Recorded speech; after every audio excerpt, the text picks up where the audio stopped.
They say that blood is thicker than water, but they never tell you how easily blood can stain the happiest day of your life. My name is Aaliyah. I am 26 years old, and up until a few months ago, I believed that love and family were the only anchors a person needed in this fragile world. I was wrong. Some anchors don't hold you down in a storm, they drag you under until you drown. On the morning of my wedding, the air smelled of fresh jasmine and expensive hairspray. The bridal suite was a flurry of white silk, laughter, and the soft clinking of champagne flutes. I looked at myself in the full-length mirror, barely recognizing the woman looking back. The heavy lace of my gown clung to my skin, and the veil trailed behind me like a cloud. For the first time in my 26 years, I felt entirely safe. I was marrying Ethan, a 28-year-old Marine Corps pilot whose steady eyes and quiet confidence had become my sanctuary. Ethan didn't speak much, but when he did, his words carried the weight of a man who had seen the world's harshest realities and chosen kindness anyway. But as I stood there, admiring the delicate beadwork on my sleeves, a shadow fell over the doorway. It was my older brother, Julian. He was 30, tall, and carried an aura of perpetual resentment that had only deepened over the last year. He didn't look at me with the pride of an older brother, he looked at me with a cold, calculating disdain. He was holding a glass of scotch, the amber liquid sloshing against the glass. The scent of alcohol hit me before he even spoke. "You really think you're getting your fairy tale, don't you, Aaliyah?" he whispered, his voice laced with a bitter venom that made the warmth in the room instantly evaporate. I tried to smile, trying to keep the peace, as I always did. "Julian, please. It's my wedding day. Can we just have one day without the hostility?" He took a step closer, his eyes bloodshot, his jaw clenched so tightly the muscles in his cheek twitched. "A pilot," he sneered. "A hero. That's what you want everyone to think he is. But you don't know anything, Aaliyah. You're just a naive little girl playing dress-up with our family's dignity. You think you're better than me because of him?" Before I could even process the escalating rage in his voice, the door swung open, and our mother walked in, chattering about the caterers. Julian pulled back, offering a tight, artificial smile that didn't reach his eyes, and slipped out into the hallway. My heart hammered against my ribs. A heavy, suffocating dread settled into my stomach, but I forced myself to take a deep breath. I smoothed down my dress, telling myself that Julian was just bitter about his own failing business, that he wouldn't dare ruin this day for me. I was so desperate to protect my happiness that I chose to ignore the rot that had been festering right in front of me for years. To understand why Julian looked at me with so much hatred on the day I was supposed to be the happiest, you have to understand the dynamic of our household. Growing up, Julian was always the golden child. Our parents poured every resource, every ounce of their pride, into him. When he wanted to start a luxury car rental business 3 years ago, my parents mortgaged their own home to fund his dream. I never complained. I worked my way through college, working late-night shifts at a local diner, saving every penny, never asking for a handout. But a year ago, Julian's business collapsed.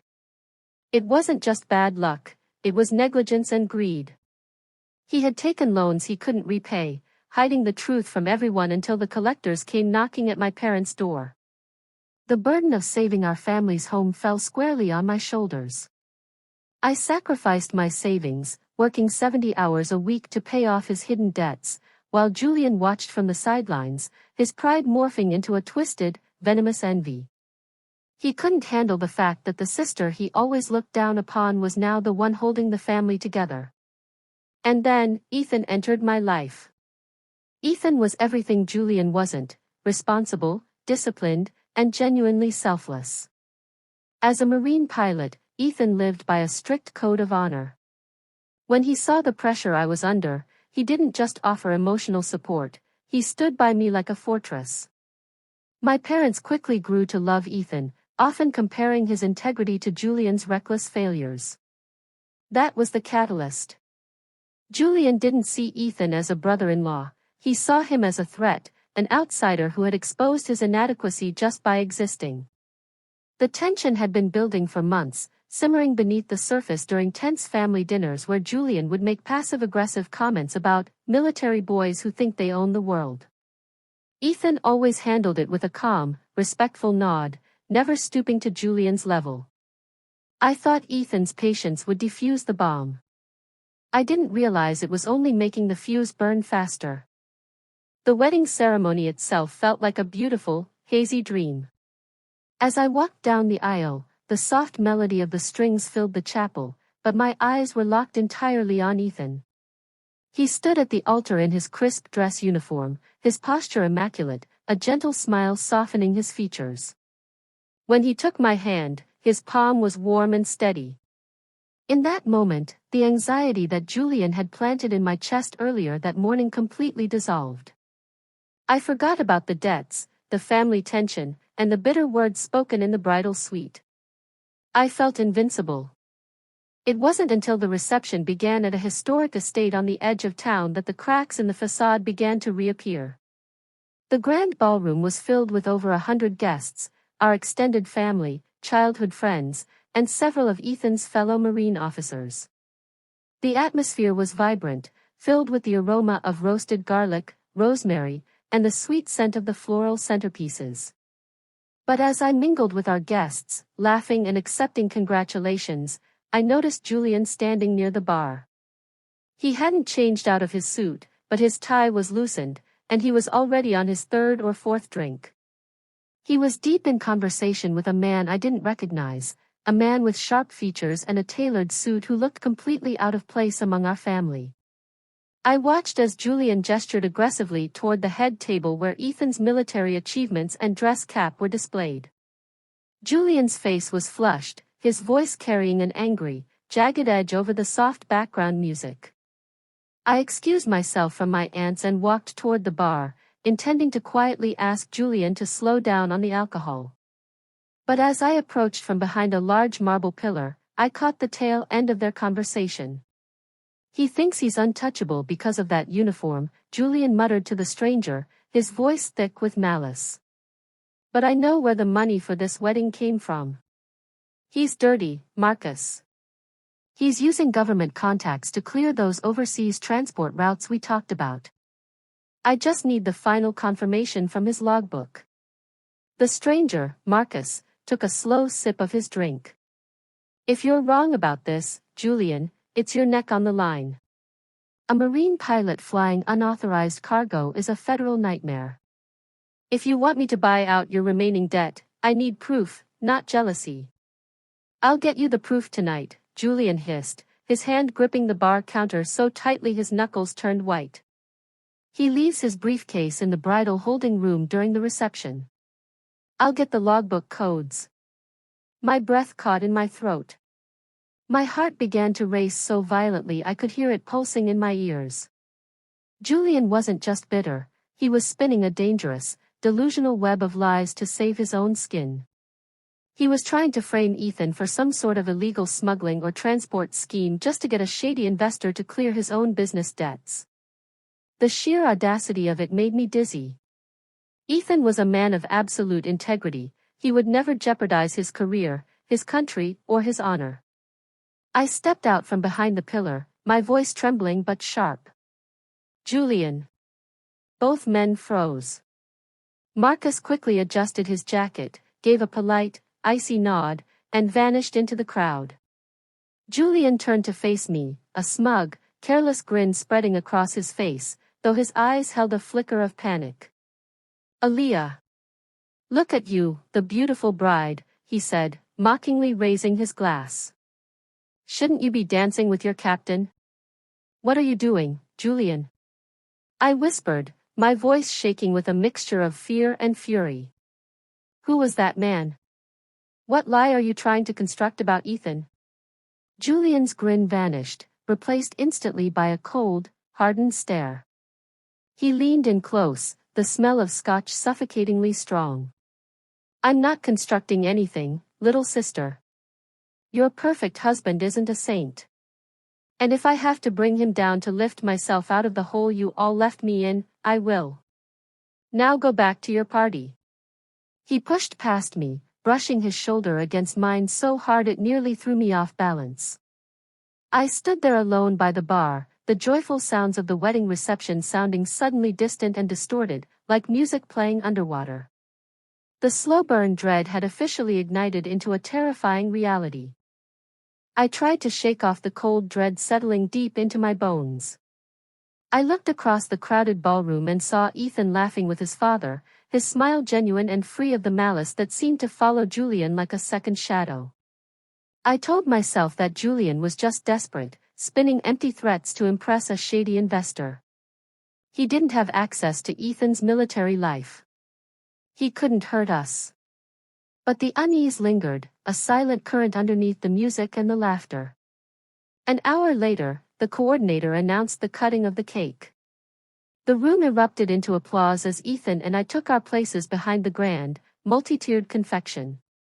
Cameras flashed, blinding me for a split second, but as the light cleared, my eyes instinctively scanned the room for Julian. He wasn't there. His seat at the head table was empty. A sudden instinct, sharp and urgent, screamed at me to check the bridal holding room. I whispered a quick excuse to Ethan, telling him I needed to fix my veil, and hurried out of the ballroom. The noise of the reception faded into a heavy silence as I walked down the long, dimly lit corridor toward the private suite. The door was slightly ajar. A thin sliver of light cut across the carpeted hallway. I held my breath, pushing the door open silently. There stood Julian. Ethan's official military flight briefcase, a heavy, secure case he was required to keep with him due to his upcoming deployment orders, was sitting open on the sofa. Julian was holding a specialized smartphone, rapidly snapping photos of the flight manifests, secure logbook codes, and sensitive transit schedules. Julian. Drop that right now. I gasped, the words tearing from my throat. He jumped, nearly dropping the phone, but quickly recovered. The panic in his eyes turned into a feral, desperate rage. He slammed the briefcase shut, the loud snap echoing like a gunshot in the small room. Get out of here, Aaliyah, he snarled, shoving the phone into his pocket. You don't understand what's happening. This is my only way out. Marcus is going to seize everything I have left if I don't deliver this data tonight. You are stealing classified military routing information. I cried, tears finally spilling over my eyelashes, ruining my makeup. You are trying to ruin Ethan's life, to frame him for a crime, just to pay off your own disgusting gambling and business debts. I won't let you do this. I lunged forward, grabbing his arm, trying to tear the phone from his pocket. I was driven by pure adrenaline, desperate to protect the man who had given everything to protect me. Let go of me, you little brat. Julian roared. He didn't just push me away. In his blind, alcohol-fueled panic, he swung his arm back and struck me. The force of his closed fist caught me squarely on the left side of my face. The impact was deafening. A sharp, white-hot pain exploded behind my eyes, and I stumbled backward, my heavy wedding gown tangling around my feet. I crashed hard against the vanity table, shattering a glass vase before collapsing onto the floor. The physical pain was nothing compared to the sudden, suffocating heartbreak. My own brother had struck me, in my wedding dress, on the day I was supposed to be safe. Julian stood over me, breathing heavily, his eyes wide as he realized what he had done. But before he could speak, the door was thrown open with such force it slammed against the wall. Ethan stood in the doorway. He had noticed my long absence and followed me. Ethan's eyes flicked from the shattered glass, to the open briefcase, and finally to me, curled on the floor, clutching my bleeding, swelling cheek. In that fraction of a second, I watched the gentle, loving man I married vanish. His posture stiffened into that of a seasoned warrior, his jaw locking into a terrifying, icy stillness. Ethan. I choked out, reaching up toward him. Ethan didn't yell. He didn't scream. He walked into the room with a slow, deliberate pace that was far more terrifying than anger. He stepped directly between me and Julian, shielding me completely. "You have exactly 5 seconds to leave this room," Ethan said, his voice a low, vibrating growl that made the air feel heavy. "If you touch her, or that case again, I will not hesitate to neutralize the threat." Julian, trying to salvage his shattered pride, spat on the floor. "You think you're a big man in that uniform? You're nothing." But the tremor in Julian's hands betrayed him. He slipped past Ethan, avoiding eye contact, and fled into the corridor. Ethan immediately dropped to his knees beside me, his hands incredibly gentle as he lifted my face. His thumb brushed away the blood from a small cut on my cheek. "I've got you, Aaliyah. I've got you. It's over." Ethan helped me stand up, his arms acting as a solid, immovable support against my trembling frame. He brought a damp towel from the adjoining bathroom, gently pressing the cool cloth against my throbbing, swollen cheek. My mind was spinning. The physical pain was a dull ache compared to the agonizing realization that my wedding day had been shattered by my own flesh and blood. "We have to call the police," I whispered, my voice cracked and broken. "Ethan, he took photos of your flight manifests. He's going to give them to that man, Marcus." Ethan didn't panic. He looked at the open flight briefcase, then back at me, his eyes sharp and completely focused. "Aaliyah, look at me," he said softly but firmly. He took photos of a dummy binder. "In the military, we don't leave actual classified routing codes in unencrypted paper files in a public hospitality suite." What he photographed was a decoy training manual used for security protocols. I blinked, processing his words through the haze of my shock. "A decoy?" "Yes," Ethan replied, a cold, calculating look crossing his face. "But he doesn't know that. And whoever he is selling that information to won't find out until it's too late." But Julian crossed a line today that can never be uncrossed. He didn't just commit a federal offense by attempting to steal military property, he put his hands on my wife. Ethan pulled out his phone, his fingers moving across the screen with practiced discipline. He didn't call the local police department first. Instead, he made a direct call to the base command and his military security liaison. Because the theft involved attempted espionage of flight patterns, even decoy ones, it automatically triggered a highly coordinated federal protocol. "Sir, this is Captain Miller," Ethan spoke into the phone, his voice clipping each word with absolute authority. "I have a security breach at my current location. A civilian has compromised training transport manifests with the intent to sell them to a corporate buyer. I need a tracking unit on the digital upload, and I need military police presence coordinated with local law enforcement at the reception hall immediately." He hung up and turned back to me, straightening his dress uniform jacket. The tenderness returned to his eyes as he kissed my forehead, avoiding my injured cheek. "The reception is still going on out there, Aaliyah. Julian thinks he won't face any consequences because families usually hide their dirty laundry to avoid a scandal. He thinks we will stay silent to protect our mother and father. He is wrong. I need you to be strong for just a little bit longer. Can you do that for me?" I looked at my reflection in the mirror, the smudged makeup, the swelling on my jaw, the torn lace near my shoulder. A deep, resilient anger replaced my sorrow. "I'm ready," I said, gripping Ethan's hand. "Let's finish this."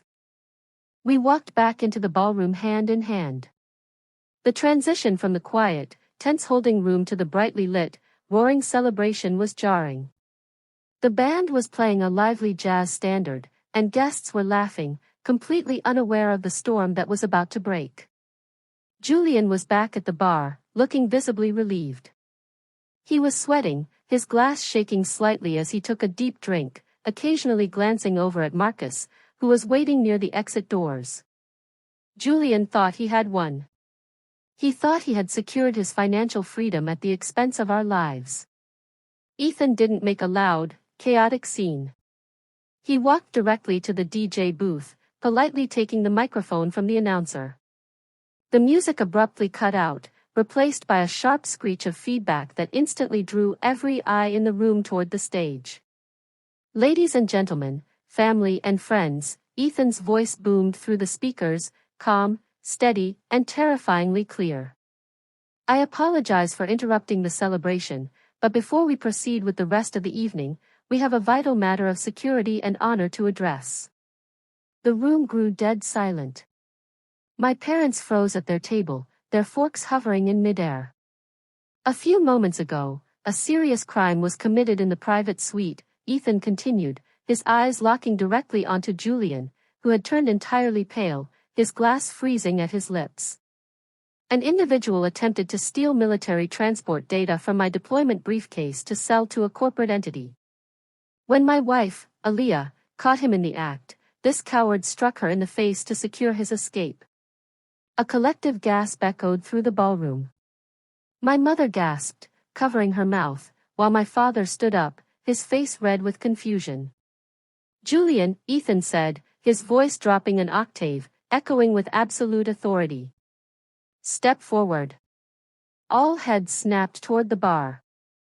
Julian looked around desperately, finding no allies. He tried to laugh it off, taking a stumbling step forward. "This is ridiculous. It's a misunderstanding. Aaliyah is hysterical," she tripped. "Show them your face, Aaliyah," Ethan said softly into the microphone. I stepped out from behind the floral arrangements into the center light. The heavy swelling on my left cheek was now a dark, angry purple, and a thin line of dried blood was visible near my jawline. The undeniable proof of his brutality was written clearly on my skin. The murmurs of the crowd turned into a roar of outrage. My father looked at Julian with a mixture of disgust and pure heartbreak, realizing the monster his golden child had truly become. Before Julian could take another step toward the exit, the grand double doors of the ballroom burst open. Four local police officers, flanked by two armed military security personnel in crisp, imposing uniforms, marched into the room. Marcus, the investor, immediately tried to slip away through a side kitchen door, but a military officer blocked his path, demanding his identification and the smartphone Julian had just transferred data to.